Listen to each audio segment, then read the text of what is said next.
difference is on three main levels. The first level has to do with how well established and developed the arbitration regimes are in the U.S. versus many of the European countries. While my understanding is that in many Western European countries there's a fairly long and substantial tradition of arbitration, in the U.S. arbitration has developed more recently. We've for a long time had a federal law providing for arbitration, the Federal Arbitration Act. But because we're a common law system, the interpretation and development of that law has taken some time.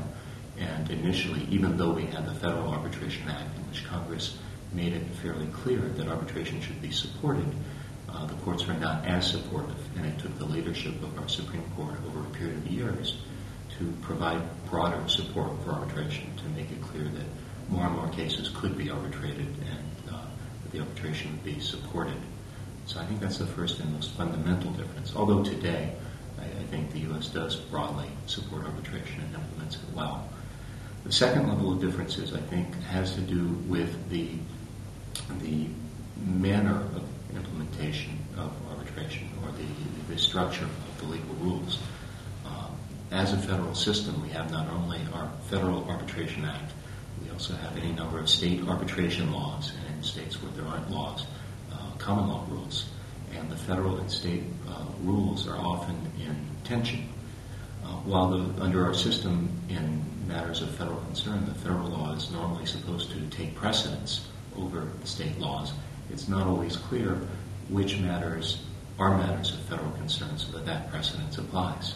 There are also questions over how the state laws may fill gaps in the federal law.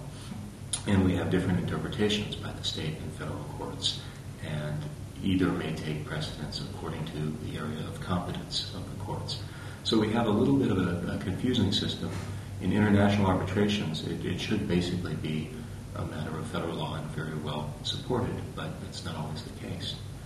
This is further complicated because the legislatures sometimes take different views of arbitration.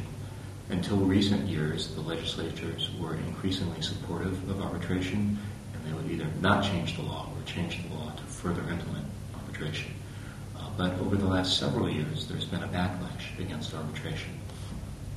A number of legislatures right now are considering laws that would try to limit arbitration to prevent arbitration in consumer cases, but also cases involving small businesses. And some of these laws are drafted in a manner that they could be interpreted to restrict arbitration even in cases where it should be required under the New York Convention and general international standards. So we have tension among the federal and state systems and among the courts and the legislatures. So that's the second level of differences. It's not a huge problem, but I think it is different than at least how I perceive most of the Western European legal regimes. A final level of differences isn't strictly legal. It's more legal culture difference, but that's an area the difference is in the manner that arbitrations are sometimes implemented. I think in the States, many counsel who do arbitrations are not distinguishing as much between domestic and international arbitrations as they should, and sometimes even arbitrators who are appointed fail to make that distinction. And so many arbitrations in the States tend to look something like court proceedings in the United States, where witnesses are called formally and testify, are subject to cross-examination. Experts are called, not appointed by the tribunal, but appointed by the parties.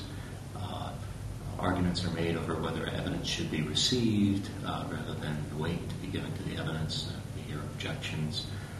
And so while this is not a universal case, I think these things would be completely foreign to most continental arbitrations. And my sense is that we have more and more counsel doing arbitration in the States who haven't had a lot of experience with it, and so they tend to mirror or emulate the proceedings with which they're most familiar, which would be domestic legal proceedings. And we see kind of this confusion spilling back into the way that arbitration awards are treated, which is a legal difference, where we're seeing a lot of arguments that arbitration awards that should be subject to international standards are sometimes attacked under our domestic legal standards. And while the courts are working to clarify this, we're not there quite yet. So while I think that arbitration is well supported in the U.S. and well developed, we have a slightly different take on how it's been implemented.